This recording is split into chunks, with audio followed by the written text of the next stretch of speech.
Hello friends, कैसे हो आप सभी लोग। आशा करता हूँ आप सभी लोग बहुत अच्छे हो। मैं भी बिल्कुल ठीक हूँ। तो लास्ट वीडियो में हम लोगों ने अकाउंटिंग कॉन्सेप्ट जो कि बिजनेस एंटिटी कॉन्सेप्ट के बारे में हम लोगों ने जाना था।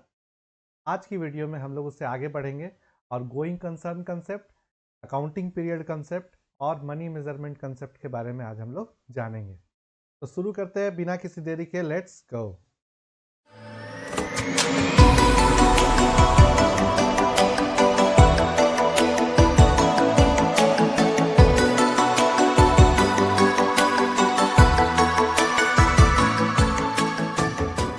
दोस्तों, आज का जो हमारा टॉपिक है वो है गोइंग कंसर्न कंसेप्ट।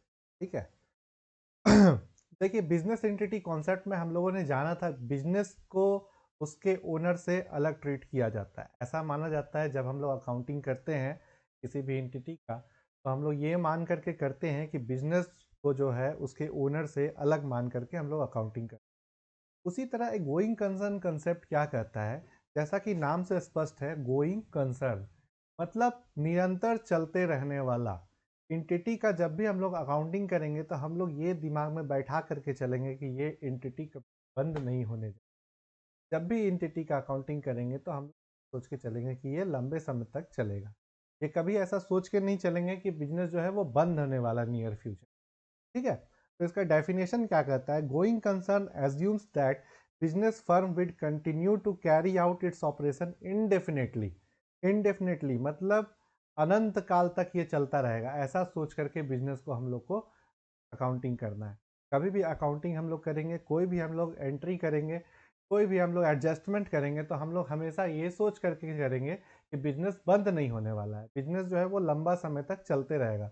और यही मान के हम लोग अकाउंटिंग करेंगे। ठीक है। तो और ये मानेंगे कि कभी भी ये नियर फ्यूचर, निकट भविष्य में, अफॉरसीबल फ्यूचर का मतलब क्या हुआ, निकट भविष्य में ये बंद नहीं होने वाला है। जैसे कि एक एग्जांपल हम लोग लेते हैं। Just a minute. एक हम लोग एग्जांपल के तौर पे इसे समझने का कोशिश करते हैं। एक मिनट। हम्म हम्म। एक एग्जांपल हम लोग लेते हैं, मान लेते हैं, लेट्स सी कि एक मशीनरी, अगर कोई बिजनेस में हम लोग एक मशीनरी परचेज करते हैं। ठीक है।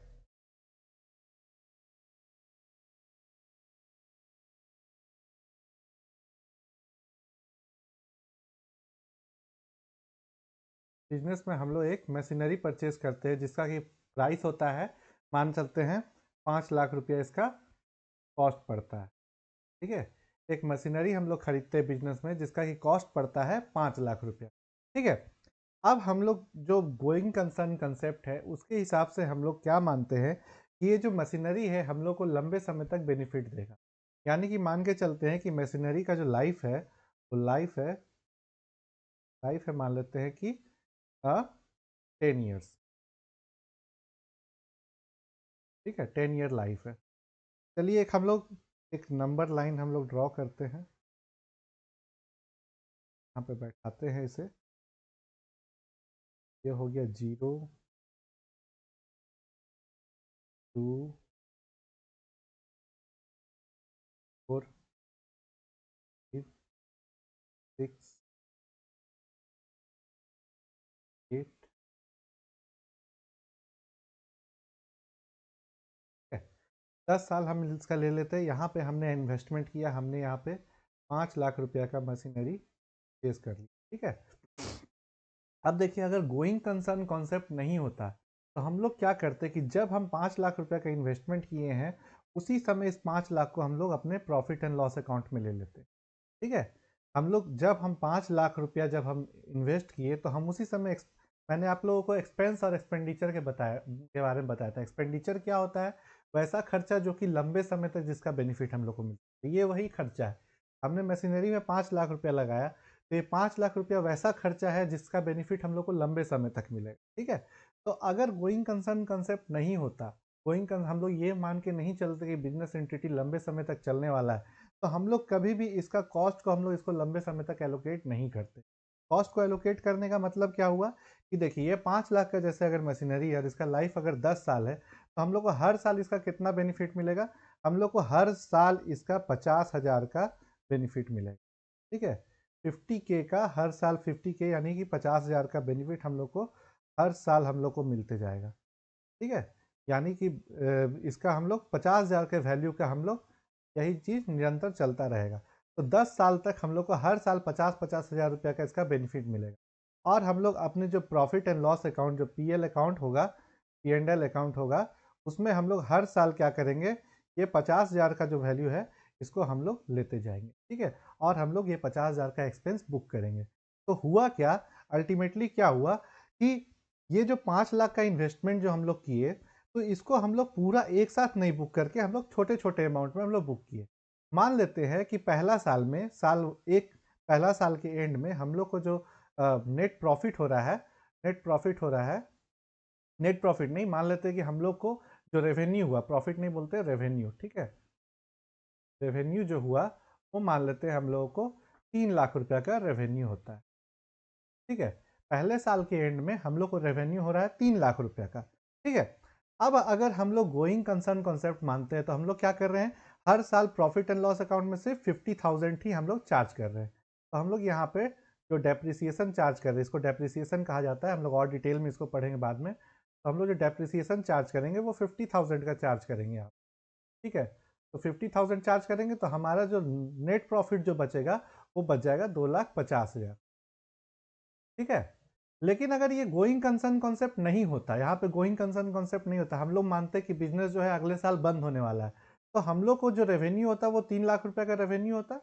ठीक है, और उसमें हम लोग को जो चार्ज करना पड़ता है वो कितना चार्ज करना पड़ता है, 5 लाख पूरा चार्ज कर देना पड़ जाता है। ठीक है, तो हम लोग का जो प्रॉफिट तो हम लोग को शो नहीं करता, हम लोग को क्या हो जाता है, लॉस हो जाता है। ठीक है, लॉस हो जाता है। लेकिन आप मान के चलिए, आप सोचिए, अगर इसको डिटेल में सोचिए, तो अगर आप कोई बड़ा सा मशीनरी खरीदे हैं तो क्या उस मशीनरी को एक साल में ही आप यूज़ कर लीजिएगा क्या? ऐसा तो नहीं होता है। उस मशीनरी को आप लंबे समय तक यूज़, उसका जब तक यूज़फुल लाइफ है तब तक आप उसको यूज़ कीजिएगा, तब तक आप उससे बेनिफिट कीजिएगा। लेकिन अगर गोइंग कंसर्न हम लोग नहीं मानते, हम लोग मान रहे हैं कि बिजनेस एंटिटी अगले साल बंद होना है, तो हम लोग को क्या करना पड़ेगा, उस जो मशीनरी का जो कॉस्ट लगा 5 लाख रुपया, वो पूरा हम लोग को एक बार में चार्ज करना पड़ेगा। अब पूरा एक बार में चार्ज होने करने के कारण हम लोग को जो पहला साल में जो है वो हम लोग को प्रॉफिट कुछ दिखेगा ही नहीं, इनफैक्ट हम लोग को लॉस दिख जाएगा। ठीक है, तो गोइंग कंसर्न नहीं रहने से ये प्रॉब्लम होता है। गोइंग कंसर्न अगर हम मान लेते हैं कि बिजनेस जो है लंबे समय तक चलता रहेगा, तो हम लोग क्या करेंगे, हर साल हम लोग जितना उसका वैल्यू हम लोग यूज कर रहे हैं, जितना बेनिफिट उसका हम लोग ले रहे हैं, बस उतना ही वैल्यू को हम लोग चार्ज करेंगे अपने प्रॉफिट एंड लॉस। ठीक है, और नहीं तो हम लोग को क्या करना पड़ता, पूरा वैल्यू को एक साथ चार्ज करना पड़ जाता। तो जिसके कारण क्या होता है, हम लोग को सही प्रॉफिट, जो कंपनी का एक्चुअल प्रॉफिट जो हो रहा है, वो चीज़ कभी पता नहीं चल पाता। ठीक है, तो इसलिए गोइंग कंसर्न कंसेप्ट क्या कहता है कि बिजनेस जो है वो लंबे समय तक चलने वाला है, और हम लोग ज़्यादा जो भी अकाउंटिंग करेंगे वो इसी चीज़ को मान करके हम लोग करेंगे। ठीक है, तो ये गोइंग कंसर्न कंसेप्ट का ये एक छोटा सा एग्जाम्पल था। अभी हम लोग और इसको डिटेल में पढ़ेंगे। देखिए हम लोग क्या, अभी हम लोग इसके बारे में जानने वाले हैं। Just a minute. हाँ, तो देखिए अब हम लोग गोइंग कंसर्न कंसेप्ट में और आगे बढ़ते हैं, और हम लोग जानेंगे कि इसका स्टैट्यूटरी रिक्वायरमेंट्स क्या है। देखिए ये कॉन्सेप्ट हम लोग का इतना इंपॉर्टेंट है कि इसके लिए तीन तीन जगह लॉ में हम लोग का जो अकाउंटेंसी है, जो हमारा कंपनीज एक्ट है, हमारा जो अकाउंटिंग स्टैंडर्ड है, वो उन सभी जगह, उसमें तीन तीन जगह पे इसका स्टैट्यूटरी रिक्वायरमेंट्स है कि जो हमारा जो रेगुलेटरी बॉडी है ICAI, वो ये रेगुलेट करता है, ये प्रोफेशनल्स को ये रेगुलेट करता है, ये निर्देश देता है कि आप जब भी अकाउंटिंग करेंगे तो इसके बारे में, इन पॉइंट्स के बारे में आप लोगों को ध्यान रख करके अकाउंटिंग करना होता है। ठीक है, तो सबसे पहला जो स्टैट्यूटरी रिक्वायरमेंट्स है, उसमें सबसे पहला पॉइंट आता है हमारा कंपनीज एक्ट में।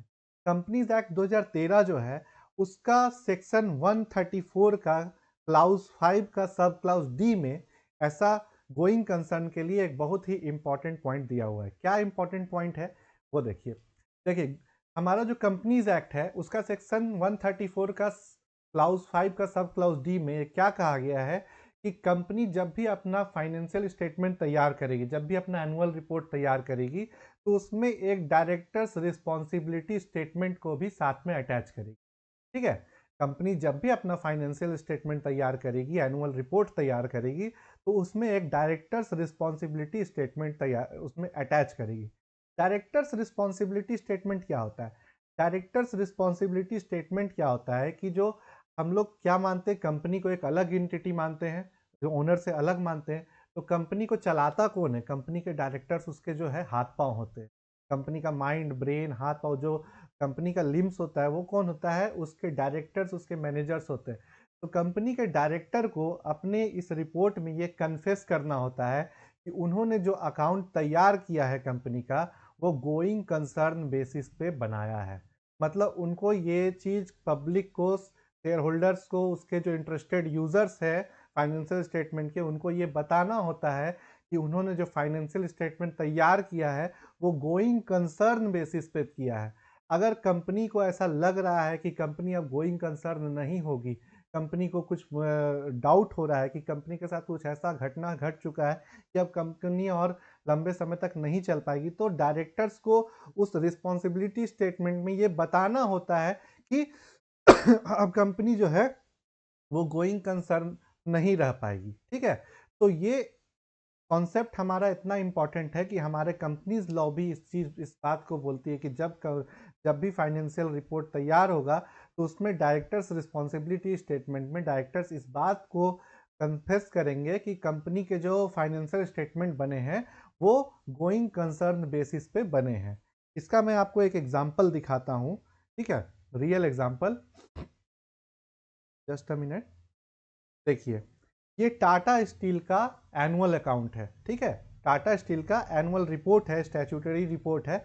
उसमें देखिए ये जो पॉइंट नंबर 17 है, उसमें ये डायरेक्टर्स रिस्पॉन्सिबिलिटी स्टेटमेंट दिया हुआ है। ठीक है, directors responsibility statement point number 17 में ये दिया हुआ है।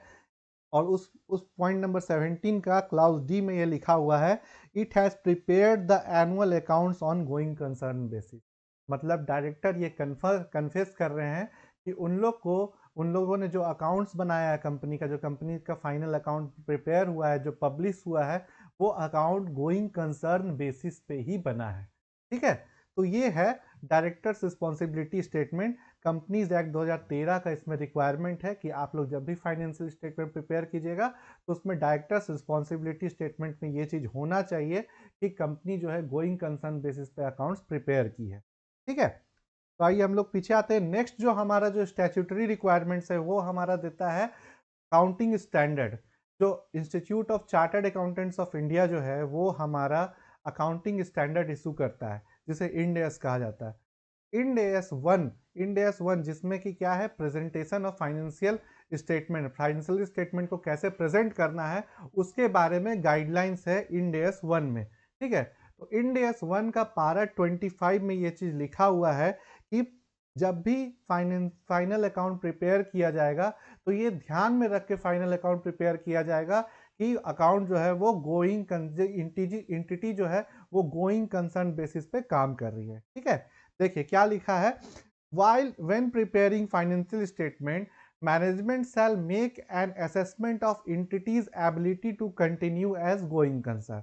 जब भी फाइनेंशियल स्टेटमेंट प्रिपेयर होगा तो जो कंपनी के मैनेजमेंट होंगे उनको ये एसेस करना होगा कि कंपनी जो है वो गोइंग कंसर्न बेसिस पे काम करेगी, मतलब वो लंबे समय तक चलते जाएगी। ठीक है, an entity shall prepare financial statement on going concern basis unless management either intends to liquidate the entity or ceases trading or has no strict alternative but to do so। ठीक है, मतलब कंपनी तब तक accounts अपना going concern basis पे बनाएगी जब तक मैनेजमेंट को ये नहीं लगता है कि कंपनी को अब बंद करना पड़ेगा, कंपनी का बहुत घाटा हो चुका है, कंपनी अब चलने लायक नहीं है, तब तक कंपनी को गोइंग कंसर्न बेसिस पे ही अकाउंट्स बनाना पड़ेगा। और अगर ऐसा सिचुएशन आता है कि कंपनी बंद होने के कगार पे हो जाती है तो उस केस में मैनेजमेंट को ये कन्फेस करना पड़ता है या डिक्लेयर करना पड़ता है कि कंपनी जो है अब वो गोइंग कंसर्न बेसिस पे नहीं रह सकती है। ठीक है, उसके बारे में भी मैं बहुत बढ़िया एग्जांपल अभी बताने जा रहा हूँ आप लोगों को।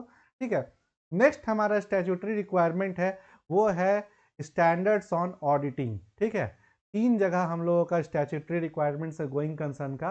पहला है हमारा कंपनीज एक्ट 2013 में, दूसरा है अकाउंटिंग स्टैंडर्ड में और तीसरा है ऑडिटिंग स्टैंडर्ड। ये ऑडिटिंग स्टैंडर्ड भी हमारा ICAI ही इशू करता है।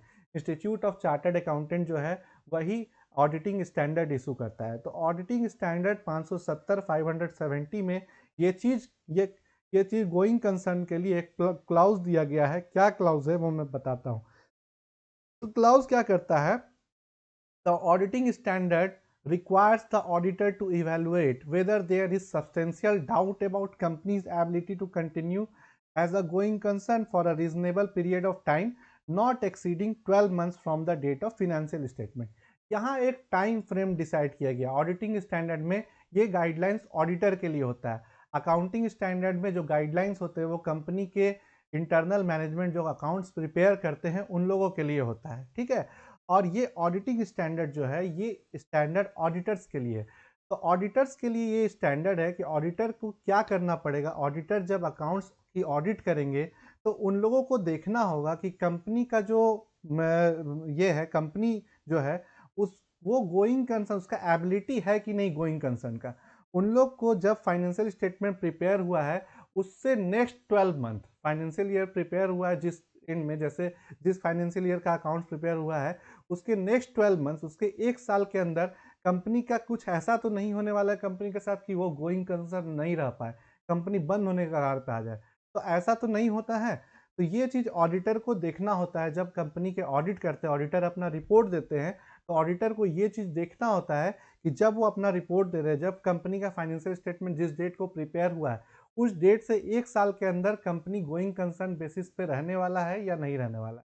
अगर नहीं रहने वाला है तो ऑडिटर को अपने रिपोर्ट में ये लिखना पड़ता है कि कंपनी का डाउट है कि कंपनी जो है वो गोइंग कंसर्न रहेगा। इसका बहुत ही अच्छा एग्जांपल है कोडेक। कोडेक एक कैमरा की कंपनी हुआ करती थी। हमारे बचपन में सारे सभी लोग ये जानते हैं, कोडेक कंपनी के बारे में सब लोग जानते हैं। कोडेक कैमरा के फील्ड में जो हमारा जो कैमरा हुआ करता था, रील वाला कैमरा, वो सबसे पहले कोडेक कैमरा ही लेकर के आया था, ठीक है। उसी से हम लोग फोटोग्राफी जो है, फोटोग्राफी का जनक कह सकते हैं। कोडेक से ही उसका रिवॉल्यूशन आया था, ठीक है। तो कोडेक में ऐसा क्या हुआ था कि ऑडिटर्स को अपने रिपोर्ट में ये चीज़ कन्फेस करना पड़ा था कि कंपनी जो है वो गोइंग कंसर्न नहीं रहेगी। तो देखिए एक सेकेंड।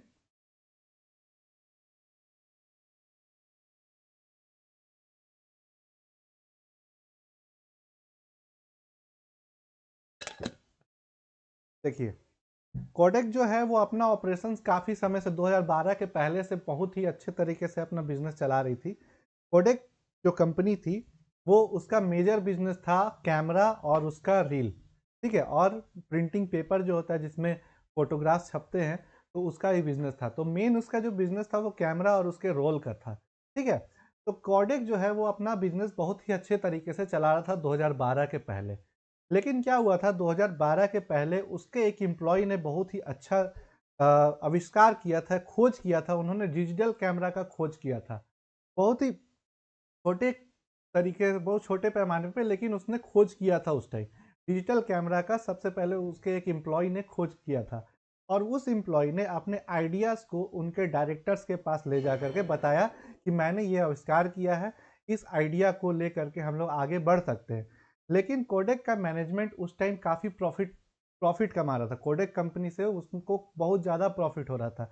उसके कैमरा और रील काफ़ी तेज़ी से बिक रहे थे, बहुत ही ज़्यादा रेवेन्यू से हो रहा था। तो उसका मैनेजमेंट ये कभी नहीं चाहता था कि वो ज़रा सा भी रिस्क लेकर के अपना सेगमेंट को चेंज करे, क्योंकि अगर डिजिटल कैमरा का कॉन्सेप्ट आ जाता तो उसका रोल, जिससे कि सबसे ज़्यादा उसको प्रॉफिट होता था, वो फिल्म रोल जो होता था उससे होता था। कोडेक कैमरा का बिजनेस पॉलिसी क्या था कि वो जो कैमरा था उसको वो सस्ता रखता था, लेकिन जो फिल्म रोल हुआ करता था उसे वो महंगा रखता था। और सबसे ज़्यादा रेवेन्यू वो अर्न करता था, वो फिल्म रोल से रेवेन्यू अर्न करता था, ठीक है।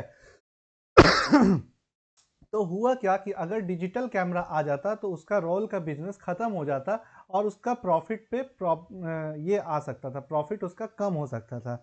तो उसके जो मैनेजमेंट थे, जो डायरेक्टर्स थे, वो उसके आइडिया को पूरी तरह से रिजेक्ट कर दिए।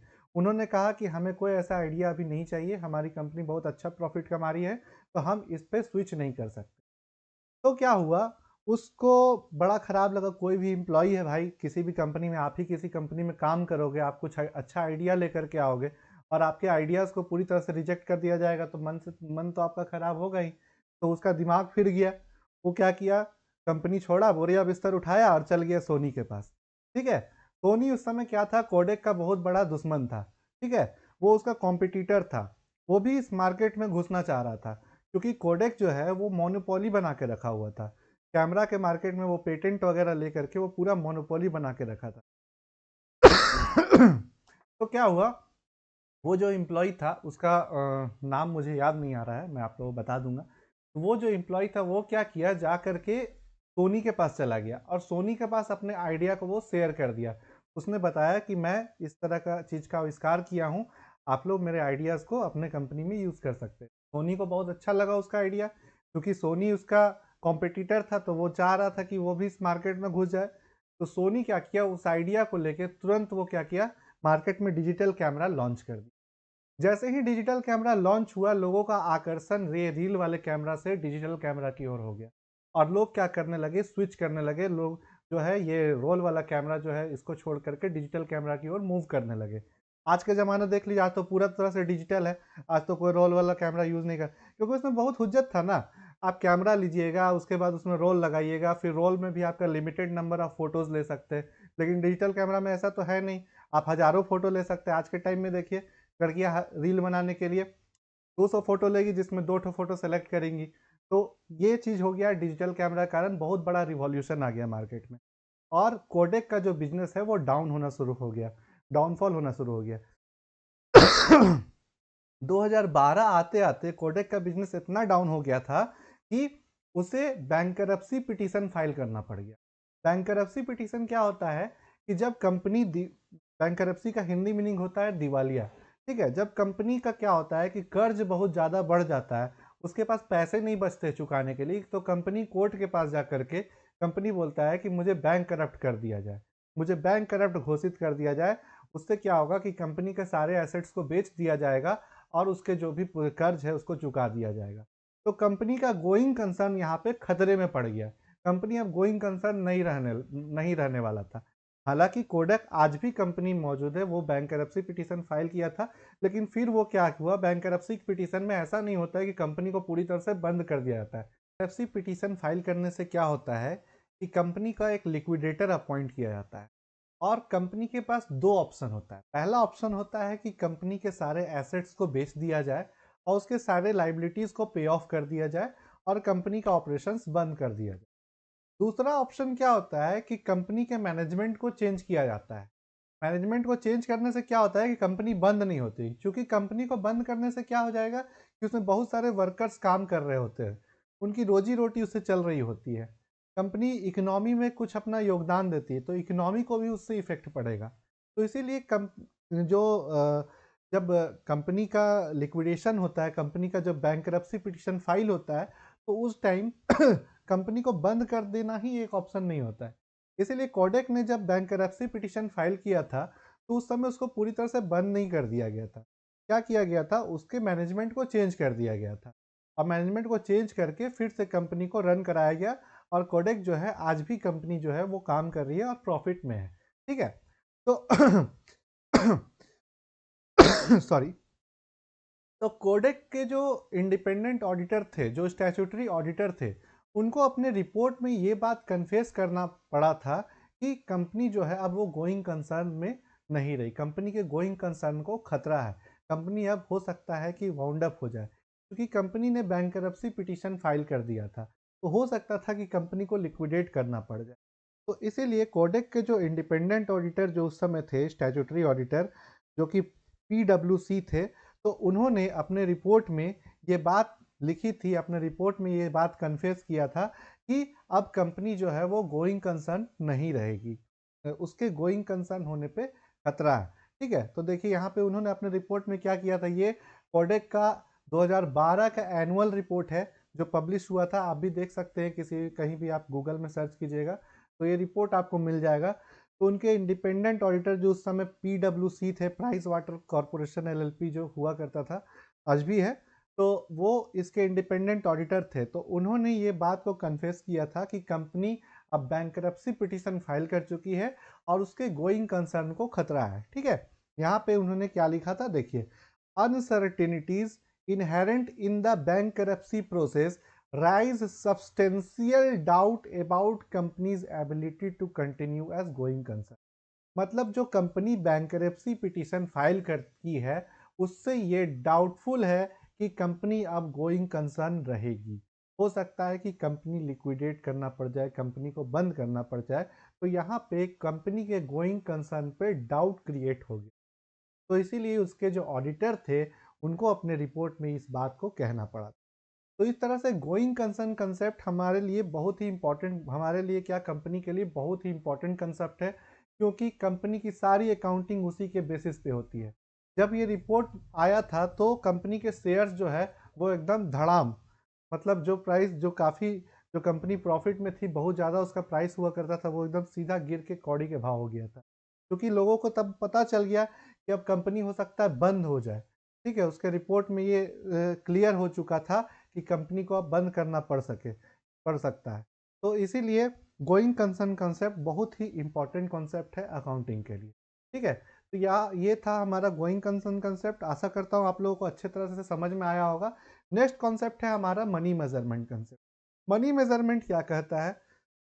मनी मेजरमेंट कंसेप्ट क्या कहता है कि हम लोग वैसे ही ट्रांजेक्शन्स को रिकॉर्ड करेंगे, हम लोग वैसे ही हैपनिंग्स को रिकॉर्ड करेंगे जो कि मॉनेटरी टर्म्स में मेज़र किया जा सके। अगर किसी टर्म्स को, किसी हैपनिंग्स को, किसी इवेंट को हम मॉनेटरी टर्म्स में रिकॉर्ड नहीं कर सकते हैं, उसे हम लोग अकाउंटिंग में रिकॉर्ड नहीं करेंगे। इसके बारे में हम लोग पहले भी थोड़ा सा पढ़ा था। जब हम लोग अकाउंटिंग प्रोसेस के बारे में जान रहे थे तो उस समय मैंने ये बताया था कि हम लोग उसी तरह के इवेंट्स को रिकॉर्ड्स करेंगे बुक्स में जिन्हें कि हम मॉनेटरी टर्म्स में हम लोग मेज़र कर सकते हैं। ठीक है, वैसे ट्रांजेक्शन्स या वैसे घटनाएं जिसे हम मॉनेटरी टर्म्स में रिकॉर्ड नहीं कर सकते हैं, उन्हें हम लोग अपने अकाउंट्स बुक्स में हम लोग उसको रिकॉर्ड नहीं करेंगे, उनका कोई रिलीवेंस नहीं है अकाउंट्स में। जैसे कि कुछ एग्जांपल्स है, हम पहले बताते हैं कि वैसे टर्म्स जिन्हें कि हम रिकॉर्ड नहीं कर सकते। तो जैसे पहला टर्म है आपका, पहला है skill set of employ and workers. ठीक है, मान लेते हैं कि एक गवर्नमेंट कंपनी है। ठीक है, गवर्नमेंट कंपनी में एक ही पोस्ट पे 4 लोग हैं। ठीक है, जैसे मान लीजिए कि अकाउंट ऑफिसर का पोस्ट है, उसमें 4 लोगों की बहाली हुई। अब जरूरी है कि चारों लोगों का वर्क, काम करने का तरीका एक जैसा हो? किसी के पास स्किल्स ज़्यादा होगा, किसी के पास स्किल्स कम होगा। ठीक है, लेकिन सैलरी सबका सेम है, चारों का सैलरी सेम है, लेकिन स्किल सबका अलग अलग है।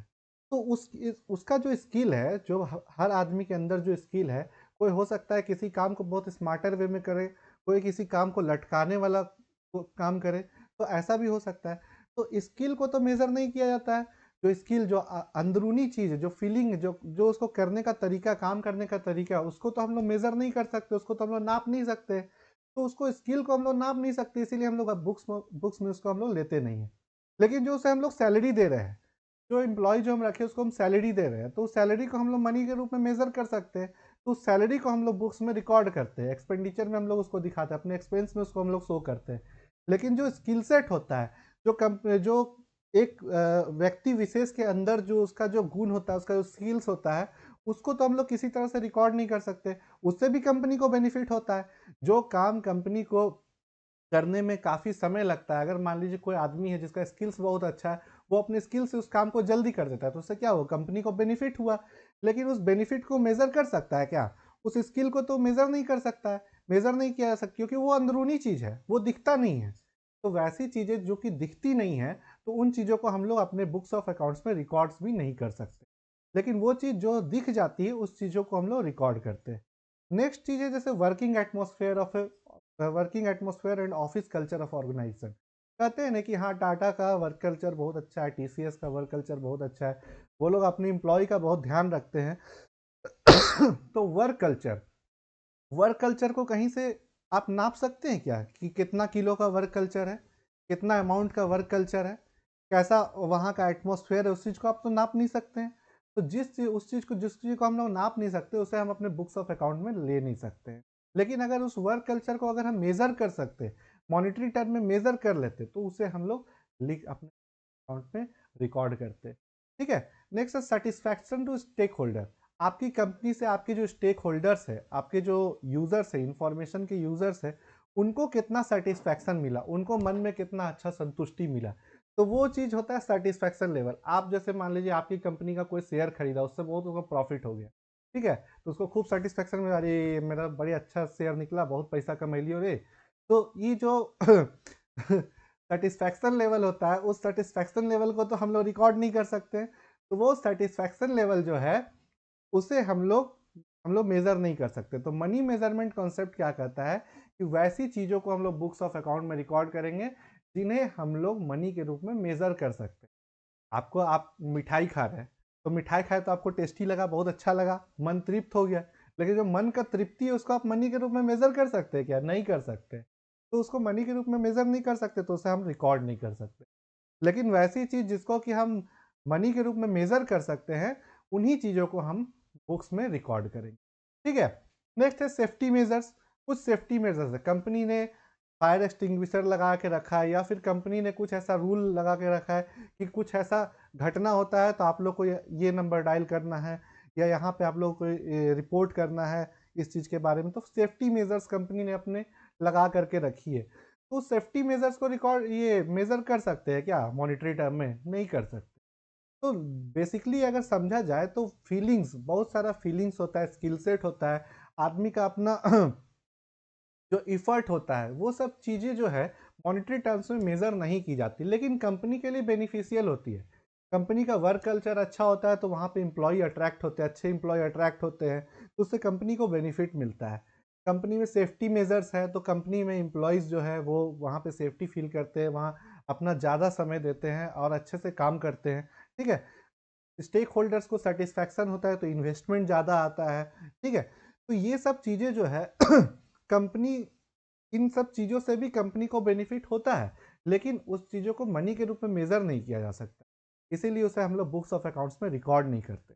ठीक है। लेकिन जैसे 1 एकड़ लैंड हो गया जिसका कि रेट है 2 करोड़ रुपया, उसे तो आप मनी के रूप में, 1 एकड़ लैंड कंपनी ने परचेज किया है, उसका 2 करोड़ रेट है, उसे तो आप मनी के रूप में मेजर कर सकते हैं, तो वो बुक्स में आपको दिखेगा एसेट्स। बिल्डिंग्स हो गया, बिल्डिंग, उसका बिल्डिंग बनाने का कॉस्ट आ गया आपका 5 करोड़, मार्केट वैल्यू उसका 5 करोड़ है, तो आप उसको मनी के रूप में मेजर कर सकते हैं। तो मनी के रूप में मेजर कर सकते हैं तो बुक्स में उसको रिकॉर्ड भी कर, तो उस चीज़ को, वो बिल्डिंग्स को हमें बुक्स में रिकॉर्ड करके दिखाना पड़ेगा। मशीनरी है, 30 लाख रुपया का मशीनरी है, तो मशीनरी को भी हम लोग बुक्स में रिकॉर्ड कर सकते हैं, उसका वैल्यू है, उसका मॉनिटरी वैल्यू है, तो उसे हम लोग रिकॉर्ड कर सकते हैं। उसी तरह फर्नीचर है, फर्नीचर को भी हम लोग जो है मॉनिटरी टर्म्स में रिकॉर्ड कर सकते हैं। तो मनी मनी मेजरमेंट कॉन्सेप्ट जो है वो यही कहता है कि वैसी चीज़ें जिसे हम मनी मॉनिटरी टर्म्स में पैसे के रूप में उसे कंसीडर कर सकते हैं, उसे पैसे से तुलना किया जा सकता है, तो वही सब चीज़ों को हम लोग बुक्स में रिकॉर्ड करेंगे। काहे कि रिकॉर्ड क्यों करेंगे हम लोग? काहे कि उसका एक आउटकम निकले। तो अगर किसी चीज़ को हम मॉनिटरी टर्म से किसी किसी यूनिट में अगर हम उसको रिकॉर्ड नहीं कर पाए, तो हम उससे उसका रिजल्ट कैसे देंगे, उसका हम रिपोर्ट कैसे बनाएंगे? इसीलिए जो भी चीज़ जिसे भी हम मॉनिटरी टर्म्स में रिकॉर्ड कर सकते हैं, उन्हीं चीज़ों को बुक्स ऑफ अकाउंट में हम लोग लेते हैं, बाकी चीज़ों को हम लोग नहीं लेते। नेक्स्ट जो हमारा कॉन्सेप्ट है वो है अकाउंटिंग पीरियड का कॉन्सेप्ट। ये गोइंग कंसर्न कॉन्सेप्ट से बहुत ही ज़्यादा मिलता है, मिलता नहीं है, मतलब गोइंग कंसर्न से लिंक्ड है।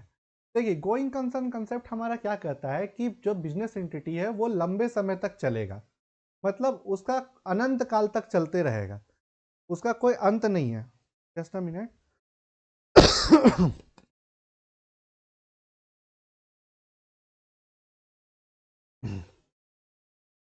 बिजनेस एंटिटी जो है वो अनंत काल तक चलता रहेगा। ठीक है, ये गोइंग कंसर्न कंसेप्ट का। ठीक है। लेकिन कोई भी बिजनेस का जो आउटकम निकलेगा, उसका रिजल्ट जो है, बिजनेस प्रॉफिट कर रहा है कि लॉस कर रहा है, अगर बिजनेस अनंत काल तक चलता रहेगा तो कोई आदमी बैठा नहीं ना रहेगा अनंत काल तक प्रॉफिट को जानने के लिए। अगर कोई आदमी किसी बिजनेस को चालू किया है, उसमें पूंजी लगाया है, तो बिजनेस के बंद होने का वेट तो नहीं ना करेगा कि बंद होगा तब हम पता करेंगे भाई कि मेरा बिजनेस कितना प्रॉफिट दिया कि नहीं दिया। उतना टाइम तक अगर वेट करते रहेगा तो फिर तो हो गया, हो सकता है कि आदमी मर जाए उसके बाद भी बिजनेस चलता रहे। होता है, बिजनेस इंटीग्रिटी कॉन्सेप्ट क्या कहता है, ओनर को बिजनेस से अलग कर दिया जाता है, इसीलिए ओनर मर जाता है, बिजनेस चलते रहता है। टाटा में क्या हुआ, अभी रतन टाटा हमारे नहीं रहे, लेकिन बिजनेस तो चल रहा है ना। तो यही बिजनेस इंटिटी कॉन्सेप्ट क्या कहता है कि बिजनेस को लंबे समय तक चलाने के लिए ये सब कॉन्सेप्ट है, ठीक है। तो अकाउंटिंग पीरियड कॉन्सेप्ट में क्या होता है कि कोई भी आदमी लंबे समय तक वेट नहीं कर सकता है कि वो बिजनेस बंद हो तब उसका परफॉर्मेंस पता चले। तो इसीलिए क्या किया जाता है, उस जो लाइफ स्पैन है, जो बिजनेस का जो लाइफ स्पैन है, उसको छोटे छोटे छोटे छोटे पार्ट्स में डिवाइड कर दिया जाता है, ठीक है। अब वो छोटे छोटे पार्ट्स को बोला जाता है अकाउंटिंग पीरियड। उन छोटे छोटे पार्ट्स में ही क्या किया जाता है, बिजनेस का परफॉर्मेंस का इवैल्यूएशन किया जाता है, ठीक है। ये छोटे छोटा जो पार्ट्स होता है वो मोस्टली 12 महीने का होता है, 1 साल का पार्ट होता है। इसलिए आप देखिएगा ना कि मार्च के टाइम में, मार्च का जो एंड होता है उस टाइम में सारे ऑफिस में हड़कंप मचा हुआ रहता है। अरे मार्च क्लोजिंग है, अभी दूसरा कोई काम नहीं होगा, अभी बस मार्च क्लोजिंग है, मतलब अकाउंट सब क्लोज करना है। तो वो क्यों होता है? क्या है कि हम लोग का जो अकाउंटिंग पीरियड होता है वो 1 अप्रैल से लेकर के 31 मार्च तक का होता है। 1 अप्रैल अभी से लेकर के 31 मार्च जो नेक्स्ट फिनेंशियल ईयर आएगा उस समय तक का अकाउंटिंग पीरियड होता है। उसी पीरियड में कंपनी का जितना भी खर्चा हुआ और जितना भी कंपनी का रेवेन्यू हुआ उसको इवैल्यूएट किया जाता है और एक रिजल्ट निकाला जाता है, एक रिपोर्ट बनाया जाता है जिसे कि फाइनेंशियल रिपोर्ट कहते हैं, balance sheet, profit and loss account और कैश फ्लो स्टेटमेंट के शेप में, ठीक है।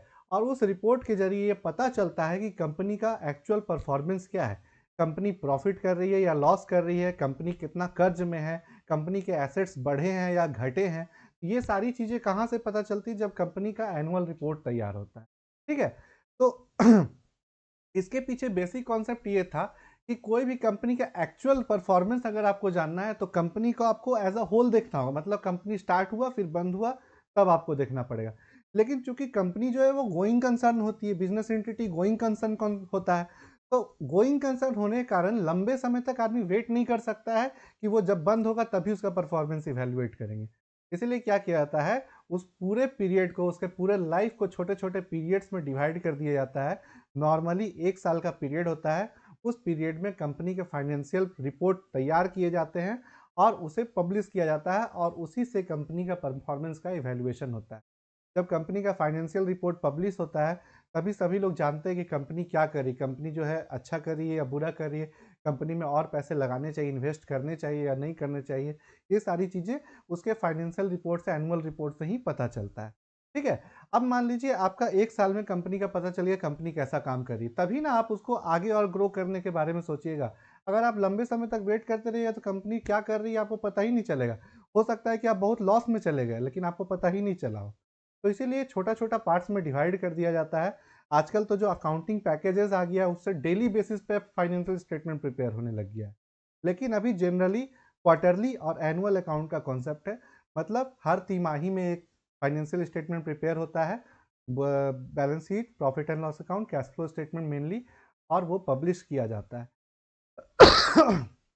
और एक फाइनल अकाउंट, एनुअल अकाउंट साल के एंड में प्रिपेयर किया जाता है। हर साल के एंड में फाइनल अकाउंट प्रिपेयर होता है, एनुअल अकाउंट जिसे कहते हैं, वो पब्लिश किया जाता है। तो ये है accounting period concept. Accounting period concept एक बार फिर से रिकॉल कर देता हूँ। अकाउंटिंग पीरियड कॉन्सेप्ट ये कहता है कि कंपनी के जो लाइफ स्पैन, पूरा लाइफ इंडेफिनिट पीरियड जो है उसको छोटे छोटे पार्ट्स में डिवाइड कर दिया जाता है। नॉर्मली 1 साल का पीरियड होता है, 12 मंथ का पीरियड होता है, और उस 12 मंथ के पीरियड में कंपनी का परफॉर्मेंस को इवेल्युएट किया जाता है। इंडिया में जो है वो फाइनेंशियल ईयर का कॉन्सेप्ट चलता है जो कि 1 अप्रैल से लेकर 31 मार्च तक का होता है। बाकी बहुत सारे कंट्रीज में कैलेंडर ईयर का भी कॉन्सेप्ट है जिसमें 1 जनवरी से लेकर के 31 दिसंबर का कॉन्सेप्ट चलता है, ठीक है। तो ये हो गया अकाउंटिंग पीरियड कॉन्सेप्ट। तो आज के वीडियो में हम लोगों ने 3 बातें जानी। पहला हमारा था गोइंग कंसर्न कंसेप्ट, जो कि ये कहता है कि कंपनी जो है वो लंबे समय तक चलता रहेगा, उसे कोई मतलब नहीं है कि कंपनी के ओनर क्या कर रहे हैं, उसे कोई मतलब, कंपनी जो है जब भी अकाउंटिंग होगा तो ये मान के किया जाएगा कि कंपनी जो है वो लंबे समय तक चलेगा। दूसरा था मनी मेजरमेंट कंसेप्ट, जिसमें हम लोगों ने ये जाना कि वैसी चीज़ों को ही हम लोग रिकॉर्ड करेंगे जिसे हम मॉनिटरी टर्म्स में मेज़र कर सकते हैं। अगर मॉनिटरी टर्म्स में मेज़र नहीं कर सकते तो उन चीज़ों को हम लोग रिकॉर्ड नहीं करेंगे। तीसरा जो कॉन्सेप्ट हम लोगों ने पढ़ा अकाउंटिंग पीरियड कॉन्सेप्ट का, इसमें हम लोगों ने क्या जाना कि कंपनी के पूरे लाइफ स्पैन को एक छोटे छोटे पार्ट्स में, छोटे छोटे पीरियड्स में डिवाइड किया जाता है और उस पीरियड में कंपनी का परफॉर्मेंस इवेल्युएट किया जाता है। ये पीरियड जनरली 12 मंथ्स का होता है, ठीक है। इंडिया में 1 अप्रैल से लेकर 31 मार्च तक का अकाउंटिंग पीरियड फॉलो किया जाता है, ठीक है। ये हमारा अकाउंटिंग पीरियड का कॉन्सेप्ट। तो आशा करता हूँ कि आज की सारी चीज़ें आप लोगों को अच्छे से समझ में आई होगी। नेक्स्ट वीडियो में हम लोग मिलते हैं। बने रहिए मेरे साथ CMA शुभम की पाठशाला में। तब तक के लिए धन्यवाद।